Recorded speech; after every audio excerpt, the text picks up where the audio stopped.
Shalom Ibu Bapak, sahabat terang hidup yang berbahagia dikasih oleh Tuhan Yesus. Kita bersyukur kepada Tuhan karena sampai hari ini kita sehat dan baik. Kita bersyukur juga hari ini tema kita akan bahas tema, yaitu tema jangan berhenti berdoa untuk suami Anda. Ini tentang istri.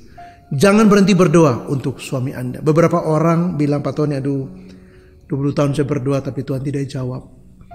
Pak, saya udah gak berdoa lagi buat suami saya, bahkan diri saya. Kenapa? Saya udah stres, Pak. Tema saya hari ini adalah jangan berhenti berdoa untuk suami Anda. Saya baca satu ayat dari surat Paulus kepada jemaat Tuhan di Tesalonika, yang kedua, ya pasal 1 ayat yang ke-11. Saya baca buat kita.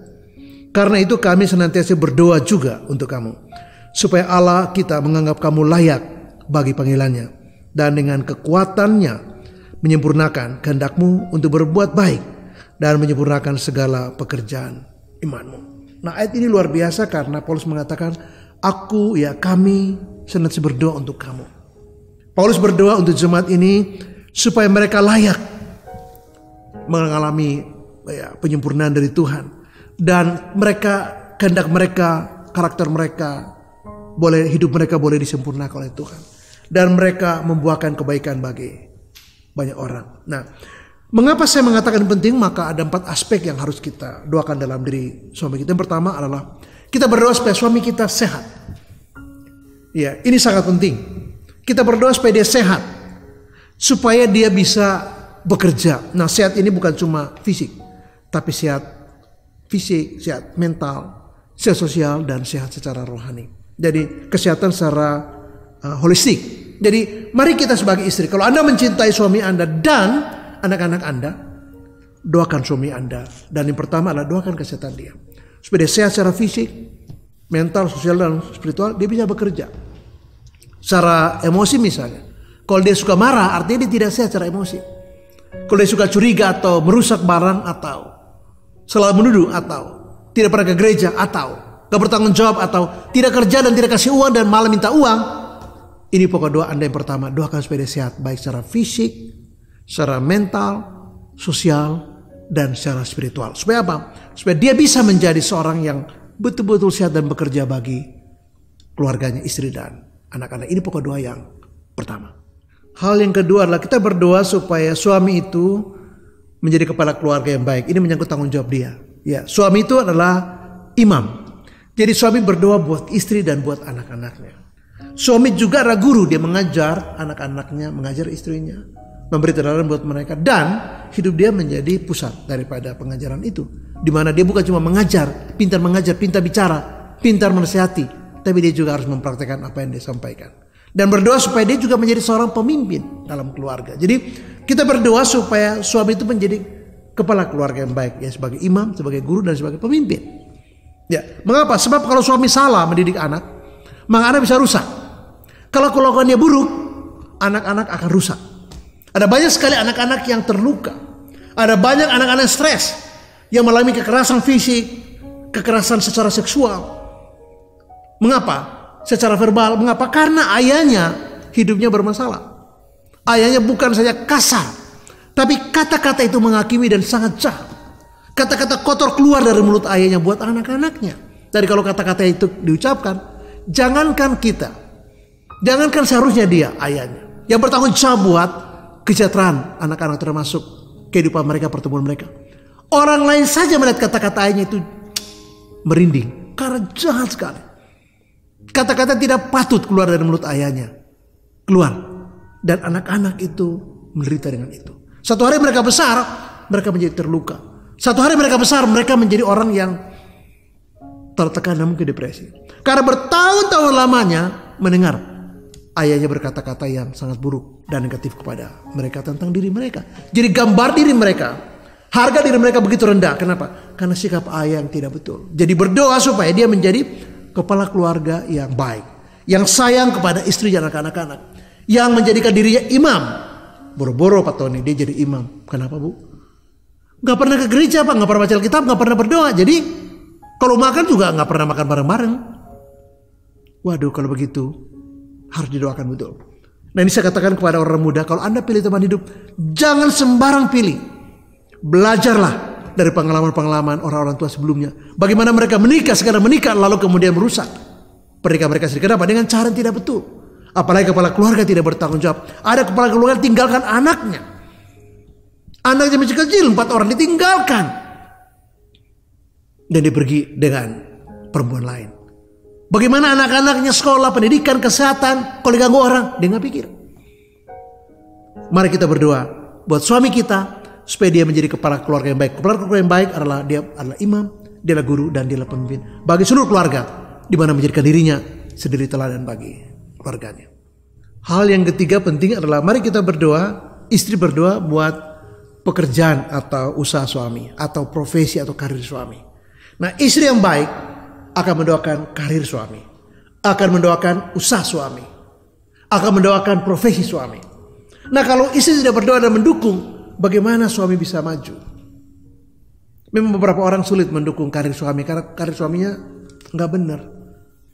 Iya, Pak, saya nggak bisa berdoa buat suami saya. Kenapa, Bu? Dia kan debt collector. Oh, ya udah berdoa bukan supaya Tuhan berkati pekerjaan debt collectornya, supaya berdoa supaya dia suatu hari dia dapat pekerjaan yang baik. Jadi ganti pekerjaannya. Ya, suami saya, Pak, ya gimana ya, saya malu mau ceritakan. Kenapa? Aduh, pokoknya malu dah. Ya udah berdoa buat suamimu supaya dia meninggalkan pekerjaan suatu hari dan punya pekerjaan yang lain. Mengapa? Karena itu tidak betul. Doakan supaya dia sadar bahwa ini pekerjaan tidak betul. Doakan supaya dia mengerti bahwa pekerjaan ini tidak baik untuk diteruskan. Pekerjaan ini hasil dapatkan juga tidak akan baik buat kasih istri anak-anak. Jadi berdoa dan berpuasa supaya kalau dia punya pekerjaan yang baik, supaya pekerjaan itu maju, supaya usahanya maju. Tapi kalau pekerjaannya tidak benar, supaya dia sadar untuk satu hari dia bisa tinggalkan pekerjaan itu karena dapat pekerjaan yang lain. Jangan tinggalkan pekerjaan itu lalu nganggur. Dia dapat pekerjaan yang baik, lalu pekerjaan itu dia tinggalkan. Mengapa? Karena kita pun tidak sejahtera. Beberapa istri mengatakan, Pak, saya nggak sejahtera lihat pekerjaan suami saya, tapi saya takut kalau mau ngomong. Saya baru ngomong satu kata dia udah marah, dan kalau dia marah, Pak, seram, Pak. Semua yang ada di tangannya bisa dilempar, apa gelas, asbak, kursi, ya botol, mangkok, piring, sendok, apa saja dia bisa lempar. Saya ini, Pak, kalau tidak pintar-pintar untuk mengelak, Pak, udah lama kena. Iya. Jadi saya nggak berani, ya udah berdoa. Tapi kalau ada di suami, dalam hati aja. Jangan keras-keras berdoa, nanti bisa dilempar apa lagi. Iya. Nah, berdoa dalam hati aja. Seperti apa? Hana berdoa. Ya, tapi Hana kan adalah kumat kami, jadi Imam Eli salah paham. Pikirnya Hana mabok. Berdoa nggak usah kumat kami. Nanti suami salah paham. Kenapa sih kumat kami doanya nggak jelas begitu? Padahal kalau jelas justru berbahaya. Karena mendoakan tentang dia yang mungkin bermasalah. Jadi kalau kita tidak berani mendoakan secara ya dengan verbal atau kumat kami seperti Hana berdoa, ya dalam hati aja. Dalam hati aja. Supaya apa? Supaya Tuhan menjamah dia agar dia sadar betul bahwa pekerjaan ini salah. Atau kalau punya pekerjaan baik, kita berdoa supaya dia bisa mendapatkan hasil yang baik. Karena berkat Tuhan, Tuhan salurkan salah satu lewat pekerjaan kita. Dan kalau suami punya pekerjaannya, Tuhan berkati, maka kita juga akhirnya anak-anak yang akan menikmati berkat-berkat itu. Jadi doakanlah suami, doakan pekerjaannya. Hal yang keempat, ini sangat penting. Kita berdoa supaya suami itu mengasihi Tuhan dan cinta Tuhan. Ini sangat penting. Supaya dia hidup benar di hadapan Tuhan. Ayat ini terakhir mengatakan begini. Dan menyempurnakan segala pekerjaan imanmu. Nah, kehidupan kita, pekerjaan kita, rumah tangga kita, usaha kita, bisnis kita, profesi kita, apapun juga yang kita lakukan dalam iman, Tuhan sempurnakan. Nah, mari berdoa supaya suami itu boleh sungguh-sungguh mengasihi Tuhan. Ayat yang ke-12 mengatakan gini. Sehingga nama Yesus Tuhan kita dimuliakan dalam kamu dan kamu di dalam Dia. Nah, kita berdoa supaya lewat pekerjaan kita nama Tuhan dimasyhurkan. Itu masuk dari ayat yang ke-12. Jadi lewat pekerjaan kita bersaksi tentang nama Yesus. Jadi berdoa supaya suami mengasihi Tuhan. Dan ini yang paling krusial. Ini paling mendasar dalam sebuah pernikahan. Sebab kalau suami itu mengasihi Tuhan, maka Tuhan akan memberkati kesehatan dia. Baik fisik, mental, sosial, dan spiritual. Kalau dia mengasihi Tuhan, maka Tuhan akan menjadikan dia kepala keluarga yang baik. Kalau suami mengasihi Tuhan, maka Tuhan berkati usaha dan pekerjaannya. Termasuk dia tidak akan bekerja yang tidak benar. Mengapa? Karena dia mengasihi Tuhan. Ketika suami mengasihi Tuhan, maka betapapun persoalan-persoalan yang berat, dia stres, ada banyak persaingan, ada banyak ancaman dalam pekerjaannya bisa jadi, atau konflik, atau dia lelah sekali karena bergumul ABCD termasuk lelah pikiran, Tuhan akan beri dia kekuatan dan penghiburan. Tuhan akan kasih hikmat seperti Daud, begitu lelah sekali berjuang, tapi Tuhan memberi perlindungan. Nah, kalau suami kita dekat dengan Tuhan, dia punya masalah, punya ancaman, punya beban, punya pergumulan, ada persaingan ketat, ada kompetisi yang ketat, Tuhan tetap memberi dia perlindungan seperti Daud. Waktu Saul mengejar dia, membunuh dia, Tuhan menjaga dan melindungi Daud. Nah, ketika kita mengasihi Tuhan, maka Tuhan akan menjaga kita. Nah, istri berdoa supaya suaminya mengasihi Tuhan, sehingga Tuhan memberi perlindungan sempurna atas suami kita. Sekalipun banyak beban, banyak stres, banyak pergumulan, ancaman, mungkin juga persaingan, mungkin juga konflik atau lelah atau beban, tekanan, stres, depresi, Tuhan beri dia sukacita dan perlindungan.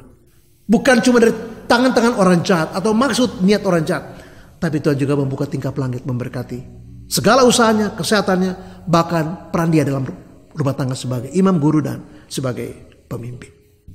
Untuk menutup renungan saya mengatakan begini, seperti judul saya adalah jangan berhenti berdoa untuk suami. Jadi sekalipun berat, pertanyaan saya adalah, apakah kita sayang kepada suami kita? Apakah kita mencintai dia? Apakah kita sayang kepada anak-anak? Kita mencintai anak-anak kita? Apakah kita merindukan masa depan yang baik, keluarga yang harmonis? Kalau jawabnya ya, jangan pernah lelah berdoa untuk suami. Jangan berhenti berdoa untuk suami. Mengapa? Ini jadi komitmen kita. Pasti lelah dan pasti melelahkan, tapi sabarlah. Sabarlah, tetap berdoa. Ini sebuah ujian kecil buat kita sebagai istri. Mari kita berdoa buat suami kita, supaya dia sungguh-sungguh mengasihi Tuhan, supaya dia sungguh-sungguh diberkati pekerjaannya, supaya dia menjadi seorang ayah yang baik, guru, pemimpin, dan sebagai imam. Tapi supaya dia sehat, supaya dia bisa bekerja, dia umur panjang, supaya dia bisa melakukan banyak fungsi dalam rumah tangga. Dan ketika dia mengasihi Tuhan, kita juga akhirnya akan menikmati semua keberkatan itu. Jangan berhenti berdoa untuk suami. Terus memberkati dan shalom.